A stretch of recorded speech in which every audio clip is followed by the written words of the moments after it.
These are questions from 2024 paper 2.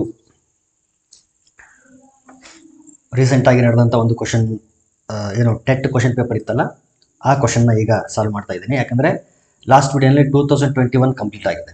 So ಈ ಒಂದು 2-3 ವಿಡಿಯೋಗಳಲ್ಲಿ ನಾನು 2024 ಟೆಟ್ ಕ್ವಶನ್ ಪೇಪರ್ನ ಸಾಲ್ವ್ ಮಾಡ್ತೀನಿ. It is paper 2. ಅದರಲ್ಲಿ ಫಸ್ಟ್ ಕ್ವಶನ್, ಮ್ಯಾಥಮೆಟಿಕ್ಸಲ್ಲಿ ಫಸ್ಟ್ ಕ್ವಶನ್, ಒಂದು ತ್ರಿಭುಜದ 3 ಬಾಹುಗಳ ಅನುಪಾತವು 1/3 ಅನುಪಾತ 1/4 ಅನುಪಾತ 1/6 ಮತ್ತು ಅದರ ಸುತ್ತಳತೆ 171 ಸೆಂಟಿಮೀಟರ್ ಆಗಿದೆ. ಈ ತ್ರಿಭುಜದ ಅತ್ಯಂತ ದೊಡ್ಡ ಬಾಹುವಿನ ಉದ್ದ ಕಂಡುಹಿಡಿಯಬೇಕು. ಇಲ್ಲಿ ಬಾಹುಗಳ ಅನುಪಾತ ಕೊಟ್ಟಿದ್ದಾರೆ. 1/3 ಅನುಪಾತ 1/4 ಅನುಪಾತ 1/6. ಇದರ ದೊಡ್ಡ ಬಾಹು ಯಾವುದು ಅಂತ ನಮಗೆ ಫಸ್ಟ್ ಬೇಕು ಅಂತಂದ್ರೆ ಏನ್ ಮಾಡೋಣ ಅಂತಂದ್ರೆ, ಈ ಫ್ರಾಕ್ಷನ್ ಫಾರ್ಮಲ್ಲಿ ಏನಿದಾವಲ್ಲ ಇವುಗಳನ್ನ ಇಂಟೀಜರ್ ಫಾರ್ಮ್ಗೆ ಅಥವಾ ನ್ಯಾಚುರಲ್ ನಂಬರ್ ಫಾರ್ಮ್ಗೆ ಕನ್ವರ್ಟ್ ಮಾಡ್ಕೊಳ್ಳೋಣ. ಆ ರೀತಿ ಕನ್ವರ್ಟ್ ಮಾಡಬೇಕು ಅಂತಂದ್ರೆ ಈ ಛೇದಗಳಿದಾವಲ್ಲ ಇದರ LCM ಅನ್ನ ನಾವೇನ್ ಮಾಡಬೇಕು ಅಂದ್ರೆ ಈ 3 ಟರ್ಮ್ಗಳಿಗೆ ಮಲ್ಟಿಪ್ಲೈ ಮಾಡಬೇಕು. 3, 4, 6. ಈ 3, 4, 6ರ ಎಷ್ಟು ಅಂದ್ರೆ 12. ಹೆಂಗ್ ಬರುತ್ತಂತ ಒಂದ್ಸರಿ ತೋರಿಸ್ಬಿಡ್ತೇನೆ ನಿಮಗೆ. 3 ನಂಬರ್ಗಳು ಒಂದೇ ಸಂಖ್ಯೆಯಿಂದ ಹೋಗ್ಬೇಕು, ಒಂದು ಸಂಖ್ಯೆಯಿಂದ ಹೋಗಲ್ಲ. ಆದ್ರೆ 3 ಮತ್ತು 6 ಒಂದೇ ಸಂಖ್ಯೆಯಿಂದ ಹೋಗ್ತವೆ, ಅಥವಾ 4 ಮತ್ತು 6 ಎರಡೂ ಒಂದೇ ಸಂಖ್ಯೆಯಿಂದ ಹೋಗ್ತವೆ. ಯಾವ್ದಾದ್ರು ಒಂದು ತಗೊಳ್ರಿ, ನಾನು 3 ತಗೊಳ್ತೀನಿ. First 3 1 3, 4 as it is, 3 7 6. ಈಗ 4 ಮತ್ತು 2 ಒಂದೇ ಸಂಖ್ಯೆಯಿಂದ ಹೋಗ್ತವೆ, 2ರಿಂದ 2 4, 2 2. ಈಗ ಈ 3 2 2 ಇವು 3 ಗುಣಿಸ್ರಿ, ನಮಗೆ ಸಿಗ್ತದೆ. LCM 3 6 6 12, 3 2 6, 6 2 12. ಈ 12 ನಾವೇನ್ ಮಾಡ್ಬೇಕಂದ್ರೆ ಪ್ರತಿ ಟರ್ಮ್ಗೆ ಮಲ್ಟಿಪ್ಲೈ ಮಾಡಬೇಕು. ಆಗ ಈ ಫ್ರಾಕ್ಷನ್ ಫಾರ್ಮ್ ಅಲ್ಲಿ ಏನಿದೆಯಲ್ಲ ಅದು ಹೋಗಿ ನಮಗೆ ನ್ಯಾಚುರಲ್ ನಂಬರ್ ಫಾರ್ಮ್ಗೆ ಸಿಗ್ತವೆ. So 1/3 into 12 is to 1/4 into 12 is to 1/6 into 12. 3 1s 3 4s 4 1s 4 3s 6 1s 6 2s. ಹಾಗಾದ್ರೆ ಆಕ್ಚುಯಲ್ ಸೈಡ್ಸ್ಗಳು ಯಾವುದು ನ್ಯಾಚುರಲ್ ನಂಬರ್ಸ್ ಫಾರ್ಮಲ್ಲಿ ಹೇಳೋದಾದ್ರೆ 4 ಅನುಪಾತ 3 ಅನುಪಾತ 2. ಇದರಲ್ಲಿ ಅತಿ ದೊಡ್ಡ ಬಾಹು ಯಾವುದು ಅಂತಂದ್ರೆ ಈ 4 ಅನ್ನೋದು. ಅದೇ ರಿಯಲ್ ಆಗಿ ಈ ಬಾಹು ಅಲ್ಲ, ಇದು ಅನುಪಾತದಲ್ಲಿ ಅತಿ ದೊಡ್ಡ ಬಾಹು. ರಿಯಲ್ ಬಾಹುಗಳು ಏನಾಗಿರ್ಲಿ ಅಂತಂದ್ರೆ 4x 3x ಮತ್ತು 2x. ಯಾಕಂದ್ರೆ ಕಾಮನ್ ಫ್ಯಾಕ್ಟರ್ನ ನಾವೇನ್ ಮಾಡಿರ್ತೀವಿ ಅಂದ್ರೆ ಡಿವೈಡ್ ಮಾಡಿ ಈ ರೀತಿ ಬರ್ದಿರ್ತೀವಿ. ಇಲ್ಲಿ ಸುತ್ತಳತೆ ಕೊಟ್ಟಿರೋದ್ರಿಂದ ಈ 3 ಬಾಹುಗಳನ್ನ ನಾವೇನ್ ಮಾಡ್ಬೇಕು, ಆಡ್ ಮಾಡಬೇಕು. Therefore 4x plus 3x plus 2x this will be equal to 171. ಕೂಡಿಸಿ 4 3 7, 7 2 9, 9x ಈಕ್ವಲ್ ಟು 171. 9 1 9 9 ಎಷ್ಟು ಉಳಿತು ಇಲ್ಲಿ 8 ಉಳಿತು, 81 ಆಯ್ತು. 9 9 81. So x equal to 19. x equal to 19 ಆದ್ರೆ ಇದರಲ್ಲಿ ಅತಿ ದೊಡ್ಡ ಬಾಹು ಯಾವುದಂದ್ರೆ 4x ಅನ್ನೋದು ಅತಿ ದೊಡ್ಡ ಬಾಹು. ದೇರ್ಫೋರ್ 4 ಇಂಟು 19 ಅಂತ ಗುಣಿಸ್ಬೇಕಾಗ್ತದೆ. 4 9 36 ದಶಕ 3, 4 1 4, 4 3 7. ಸೊ ಅತಿ ದೊಡ್ಡ ಬಾಹು ಎಷ್ಟಿರುತ್ತೆ ಅಂದ್ರೆ 76 ಸೆಂಟಿಮೀಟರ್. ಸೊ ಅತಿ ದೊಡ್ಡ ಬಾಹು ಎಷ್ಟು? 76 ಸೆಂಟಿಮೀಟರ್. ಸೊ ಎಷ್ಟನೇ ಆನ್ಸರ್ ಕರೆಕ್ಟ್ ಅಂತಂದ್ರೆ option 3 correct answer. Option 3 correct. Next question, ಒಂದು ಕುಟುಂಬದಲ್ಲಿ 5 ಮಕ್ಕಳ ಸರಾಸರಿ ವಯಸ್ಸು 14 ವರ್ಷ. ಇವರಲ್ಲಿ 4 ಮಕ್ಕಳ ವಯಸ್ಸು ಕ್ರಮವಾಗಿ 8, 13, 15, 18 ವರ್ಷಗಳಾದರೆ 5ನೇ ಮಗುವಿನ ವಯಸ್ಸನ್ನ ಕಂಡುಹಿಡಿಬೇಕು. 5ನೇ ಮಗುವಿನ ವಯಸ್ಸು ಸಪೋಸ್ x ಅಂತ ಅನ್ಕೊಳ್ಳೋಣ. ಸರಾಸರಿ ಸೂತ್ರ ಏನಿದೆ ಅಂತಂದ್ರೆ, ಸರಾಸರಿ ಸೂತ್ರ ಏನಿದೆ, ಕೊಟ್ಟಿರುವ ದತ್ತಾಂಶಗಳ ಮೊತ್ತ ಡಿವೈಡೆಡ್ ಬೈ ದತ್ತಾಂಶಗಳ ಸಂಖ್ಯೆ ಇದೆ. ಅಂದ್ರೆ ಮೀನ್ ಅಥವಾ average equal to sum of given data ಅಥವಾ scores divided by number of scores. ಇದು ಫಾರ್ಮುಲಾ.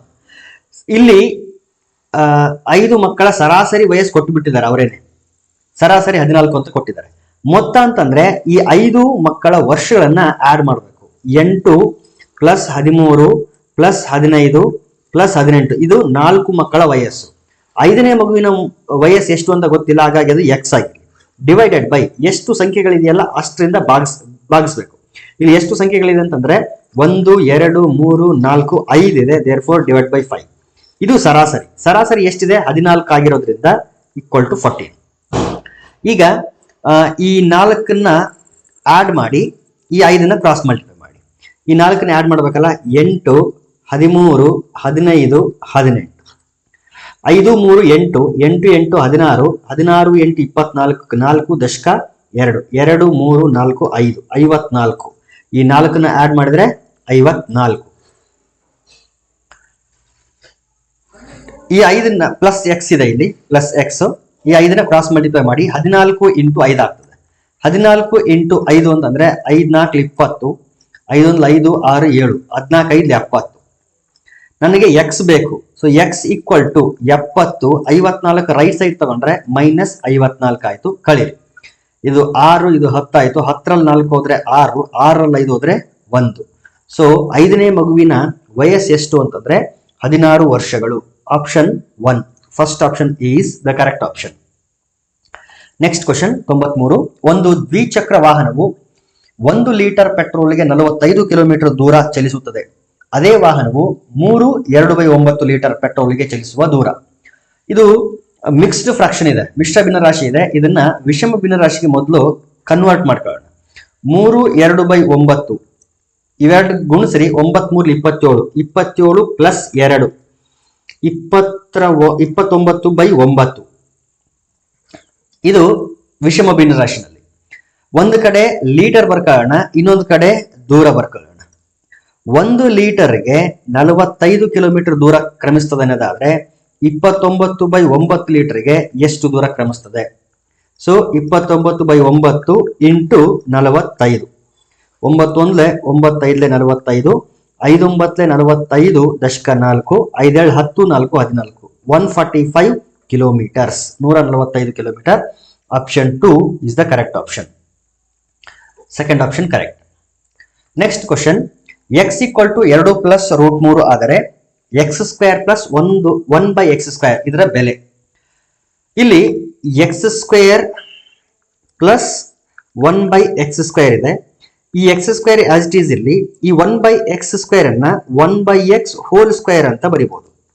ಯಾಕೆ ಈ ರೀತಿ ಬರ್ಕೊಂಡಿದ್ದೀನಿ ಅಂತಂದ್ರೆ ಇಲ್ಲಿ x ಕೊಟ್ಟಿದ್ದಾರೆ. ಈ x ನ ಯೂಸ್ ಮಾಡಿ 1/x ನ ಫೈಂಡ್ ಮಾಡಬಹುದು. ಹೆಂಗೆ ಅಂದ್ರೆ, if x is equal to 2 plus root 3, then 1/x will be equal to 2 minus root 3. ಇದನ್ನ ಕನ್ನಡದಲ್ಲಿ ಅಕರ್ಣಿಕಾರಕ ಅಂತ ಹೇಳ್ತೀವಿ. ಇಂಗ್ಲಿಷ್ ಅಲ್ಲಿ ರಾಷನಲೈಸಿಂಗ್ ಫ್ಯಾಕ್ಟರ್ ಅಂತ ಹೇಳಿ, ಆ ರಾಷನಲೈಸಿಂಗ್ ಫ್ಯಾಕ್ಟರ್ ಇಂದ ಮಲ್ಟಿಪ್ಲೈ ಮಾಡಿದಾಗ ಅಥವಾ ಡಿವೈಡ್ ಮಾಡಿದಾಗ ನಮಗೆ ಈ 1/x ನ ವ್ಯಾಲ್ಯೂ ಸಿಗ್ತದೆ. ಅದು ಹೆಂಗೆ ಅಂತ ಒಂದ್ಸರಿ ನಾನು ಕ್ವಿಕ್ ಆಗಿ ತೋರಿಸ್ಬಿಡ್ತೀನಿ ನಿಮಗೆ. x 2 ಪ್ಲಸ್ ರೂಟ್ 3 ಆಗಿರೋದ್ರಿಂದ 1/x ಅಂತಂದ್ರೆ 1/2 ಪ್ಲಸ್ ರೂಟ್ 3 ಆಗ್ತದೆ. ಈ 2 ಪ್ಲಸ್ ರೂಟ್ 3 ಅನ್ನೋದು ಡಿನಾಮಿನೇಟರ್ ಇರಬಾರ್ದು ಅಂತಂದ್ರೆ 2 ಪ್ಲಸ್ ರೂಟ್ 3 ಯ ರಾಷನಲೈಸಿಂಗ್ ಫ್ಯಾಕ್ಟರ್ ಯಾವುದು ಅಂತಂದ್ರೆ 2 ಮೈನಸ್ ರೂಟ್ 3. ಇಲ್ಲಿ ಪ್ಲಸ್ ಇದ್ರೆ ಮೈನಸ್. ಈ 2 ಮೈನಸ್ ರೂಟ್ 3 ನ ನ್ಯೂಮರೇಟರ್ಗೆ ಮತ್ತು ಡಿನಾಮಿನೇಟರ್ಗೆ ಮಲ್ಟಿಪ್ಲೈ ಮಾಡ್ತೀವಿ. ನ್ಯೂಮರೇಟರ್ಗೆ ಮಲ್ಟಿಪ್ಲೈ ಮಾಡಿದ್ರೆ 2 minus root 3 divided by 2 minus root 3. ಎರಡಕ್ಕೂ ಮಲ್ಟಿಪ್ಲೈ ಮಾಡ್ಬೇಕು, ಯಾವುದೋ ಒಂದಕ್ಕೆ ಮಲ್ಟಿಪ್ಲೈ ಮಾಡಬಾರ್ದು. 1 ಇಂಟು 2 ಮೈನಸ್ ರೂಟ್ 3 ಅಂದ್ರೆ 2 ಮೈನಸ್ ರೂಟ್ 3ನೇ ಡಿವೈಡೆಡ್ ಬೈ ಡಿನಾಮಿನೇಟರ್ ನೋಡಿ 2 minus root 3 into 2 plus root 3. ಇಲ್ಲಿ 2 ಪ್ಲಸ್ ರೂಟ್ 3 ಇದೆ, ಇಲ್ಲಿ 2 ಮೈನಸ್ ರೂಟ್ 3 ಇದೆ. These two are in the form of a plus b into a minus b. A plus b into a minus b is nothing but a square minus b square. In place of a we have 2 and in place of b we have root 3. So a square minus b square ಅಂತಂದ್ರೆ 2 square minus root 3 whole square. 2 square is 4 minus root 3 square ಅಂದ್ರೆ square cancel ಅಂದ್ರೆ 3. 4 minus 3 is 1. Therefore denominator ಅಲ್ಲಿ ನಮಗೆ ಎಷ್ಟು ಬರುತ್ತೆ? 1 ಬರ್ತದೆ. 2 minus root 3 divided by 1 ಅಂತಂದ್ರೂ ಒಂದೇ, 2 minus root 3 ಅಂದ್ರೂ ಒಂದೇ. ನೋಡಿ 1/x ಅಂತಂದ್ರೆ 2 minus root 3. ಇದು ಒಂದು ರೀತಿ ಕ್ವಿಕ್ ರಿಸಲ್ಟ್. ಇದನ್ನ ನಾವು ನೆನ್ಪಿಡಬೇಕು. x ಏನಾದ್ರೂ a ಪ್ಲಸ್ ರೂಟ್ ಬಿ ಈ ಫಾರ್ಮಲ್ ಇತ್ತು ಅಂತಂದ್ರೆ 1/x ಯಾವ ರೀತಿ ಇರುತ್ತೆ ಅಂದ್ರೆ a minus root B formal ಇರುತ್ತೆ ಅಂತ. ಇದು ಹೆಂಗ್ ಬಂತು ಅಂತ ನಾನು ನಿಮಗೆ ತೋರಿಸಿದ್ದೆ, ಬಟ್ ಇದೆಲ್ಲ ನಮಗೆ ಬೇಕಾಗಿಲ್ಲ.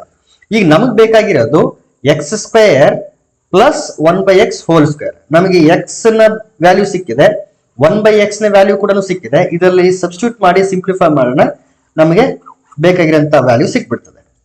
ಓಕೆ, ಈಗ ಎಕ್ಸ್ ಸ್ಕ್ವೇರ್ ಅಂತಂದ್ರೆ 2 ಪ್ಲಸ್ ರೂಟ್ 3 ಹೋಲ್ ಸ್ಕ್ವೇರ್, ಇದು X square plus 1/x whole square. 1/x ಅಂತಂದ್ರೆ 2 ಮೈನಸ್ ರೂಟ್ 3 ಹೋಲ್ ಸ್ಕ್ವೇರ್.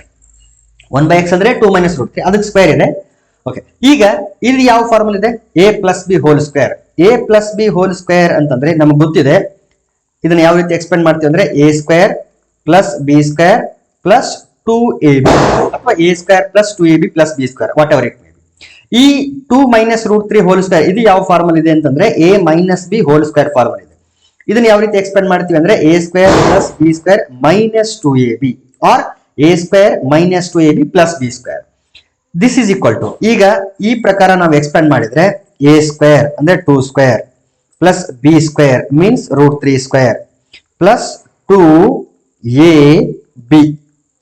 ಇದೇನಿದು a plus b whole square ನ ಎಕ್ಸ್ಪಾನ್ಷನ್.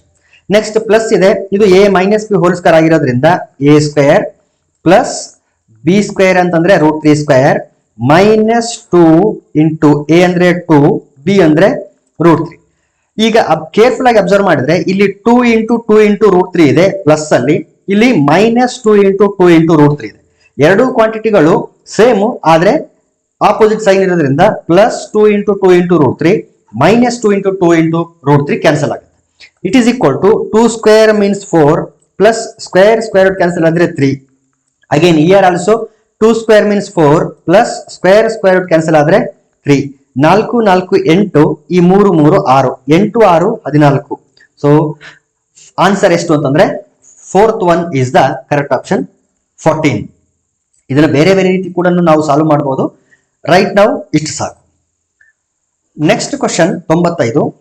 1550, 1806 ಮತ್ತು 2958 ಅನ್ನು ಪ್ರತಿಯೊಂದರಲ್ಲೂ ಶೇಷ 14 ಉಳಿಯುವಂತೆ ಭಾಗಿಸುವ ಮಹತ್ತಮ ಸಂಖ್ಯೆ. ಪ್ರತಿಯೊಂದು ಸಂಖ್ಯೆನಲ್ಲೂ ಶೇಷ ಉಳಿಯುತ್ತೆ, ರಿಮೈಂಡರ್ ಉಳಿಯುತ್ತೆ ಅಂತಂದ್ರೆ ಅದು ಎಕ್ಸ್ಟ್ರಾ ಕ್ವಾಂಟಿಟಿ ಆಗಿರ್ತದೆ. ಈ 14 ಅನ್ನೋದು ಎಕ್ಸ್ಟ್ರಾ ಕ್ವಾಂಟಿಟಿ. ಹಾಗಾಗಿ ಫಸ್ಟ್ ಏನ್ ಮಾಡೋಣ ನಾವು ಅಂತಂದ್ರೆ ಆ ಎಕ್ಸ್ಟ್ರಾ ಕ್ವಾಂಟಿಟಿನ ತೆಗೆದಾಕ್ಬೇಡ. ಪ್ರತಿ ಟರ್ಮ್ ಇಂದ ಉಳಿಯುತ್ತೆ ಅಂತ ಹೇಳಿದ್ರಿಂದ ಪ್ರತಿ ಟರ್ಮ್ ಇಂದ ಆ ಎಕ್ಸ್ಟ್ರಾ ಕ್ವಾಂಟಿಟಿನ ತೆಗೆದಾಕೋಣ. Therefore 1550 minus 14, 1806 minus 14, 2958 minus 14. ಇಲ್ಲಿ ತೆಗೆದ್ರೆ 0ದಲ್ಲಿ 4 ಹೋಗಲ್ಲ, ಇದನ್ನ 4 ಮಾಡ್ಕೊಂಡು ಇದನ್ನ 10 ಮಾಡ್ಕೊಂಡ್ರೆ 10ರಲ್ಲಿ 4 ಹೋದ್ರೆ 6, 4ರಲ್ಲಿ 1 ಹೋದ್ರೆ 3, ಇಲ್ಲಿ 5 1. ಸೊ 1536.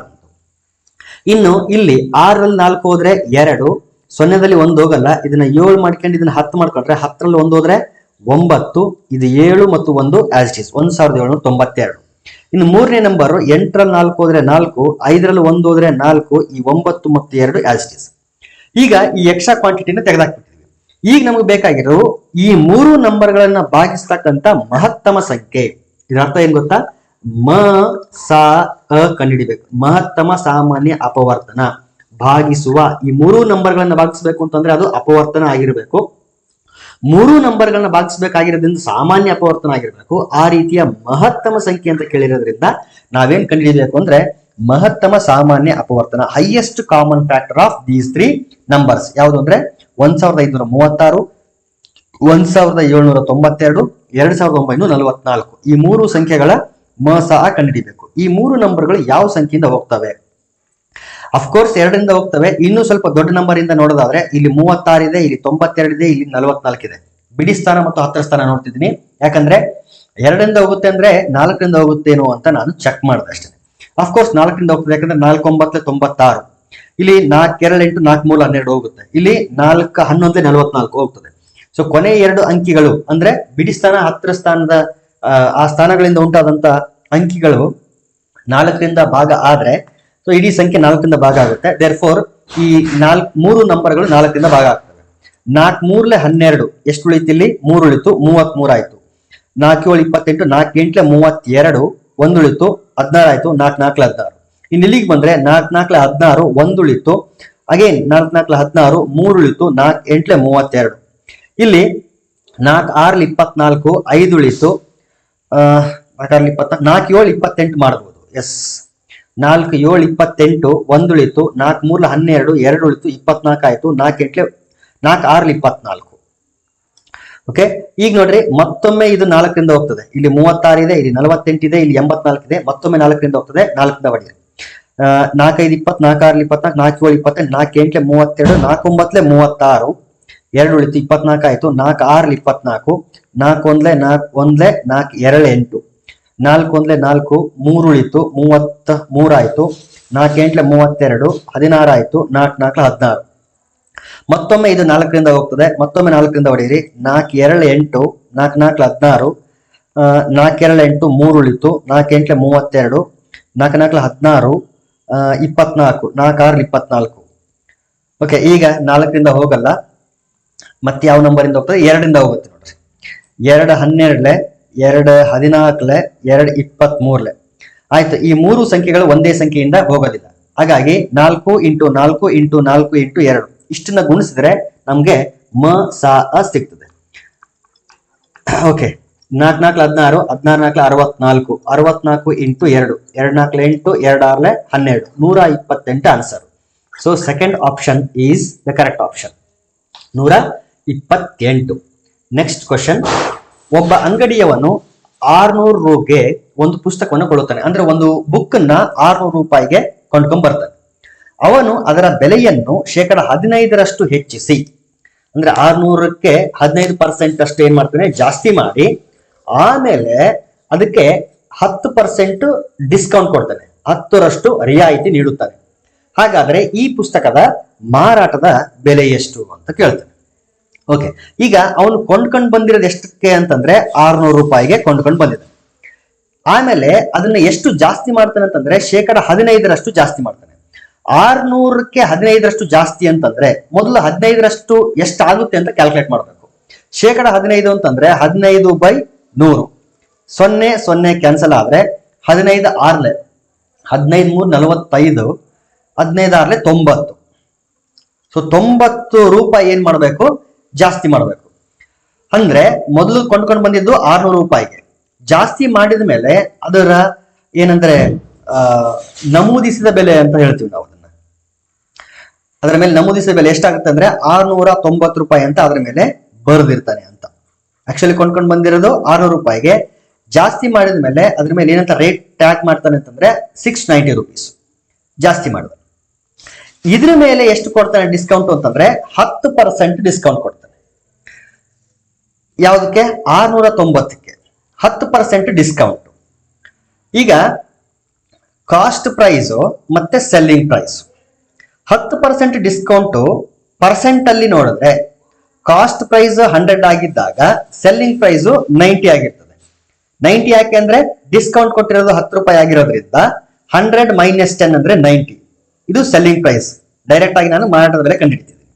ಇಲ್ಲಿ ಅದರ ಮೇಲೆ ಎಷ್ಟು ಹಾಕಿದ್ರೆ ರೇಟ್ ಅಂದ್ರೆ 690 ಆಗಿರೋದ್ರಿಂದ 690ಗೆ ಸೆಲ್ಲಿಂಗ್ ಪ್ರೈಸ್ ಎಷ್ಟಾಗಿರುತ್ತೆ ಅಂತ. ಸೊ ಈ ರೀತಿ ನಾವೇನ್ ಮಾಡ್ಬೋದು, ಅದರ ಸೆಲ್ಲಿಂಗ್ ಪ್ರೈಸ್ ನ ಕಂಡುಹಿಡಿಬಹುದು. ನೋಡಿ, 10% ಡಿಸ್ಕೌಂಟ್ ಅಂದ್ರೆ ಅದರಲ್ಲಿ ಕಾಸ್ಟ್ ಪ್ರೈಸ್ ಎಷ್ಟಿರುತ್ತದೆ? 100 ಇರುತ್ತೆ. ಹಾಗಾದ್ರೆ 10% ಡಿಸ್ಕೌಂಟ್ ಕೊಟ್ಟ ಮೇಲೆ ಸೆಲ್ಲಿಂಗ್ ಪ್ರೈಸ್ ಎಷ್ಟಾಗುತ್ತೆ ಅಂದ್ರೆ 100 - 10, 10 ರೂಪಾಯಿ ಕಡಿಮೆ ಕೊಡ್ತಾನೆ, ಅಂದ್ರೆ 90 ರೂಪೀಸ್ ಅಂತ. ಹಾಗಾದ್ರೆ ಇಲ್ಲಿ ಅವನು ಬರ್ದಿರೋದು ಈಗ 690 ರೂಪೀಸ್ ಲೆಕ್ಕಕ್ಕೆ. ಹಾಗಾದ್ರೆ ಎಷ್ಟಕ್ಕೆ ಮಾರಾಟ ಮಾಡ್ತಾನೆ ಅಂತ ಕಂಡುಹಿಡಿಬೇಕು. It is equal to 690 × 90 divided by 100. 0 0 0 0 cancel. 9 9 81, 8 9 5 40, 9 6 54, 54 plus 8 ಅಂತಂದ್ರೆ 62. ಅಂದ್ರೆ ಎಷ್ಟು ರೂಪಾಯಿಗೆ ಮಾರಾಟ ಮಾಡ್ತಾನೆ ಅಂದ್ರೆ 621 ರೂಪಾಯಿಗೆ ಮಾರಾಟ ಮಾಡ್ತಾನೆ ಅಂತ. ಸೊ ಫಸ್ಟ್ ಆಪ್ಷನ್ ಕರೆಕ್ಟ್, 621 ರೂಪಾಯಿಗೆ ಮಾರಾಟ ಮಾಡ್ತಾನೆ. 600 ರೂಪಾಯಿಗೆ ತಂದು ಎಲ್ಲ ಡಿಸ್ಕೌಂಟ್ ಅಂತ ಕೊಟ್ಟು 621ಕ್ಕೆ ಮಾರಾಟ ಮಾಡ್ತಾನೆ.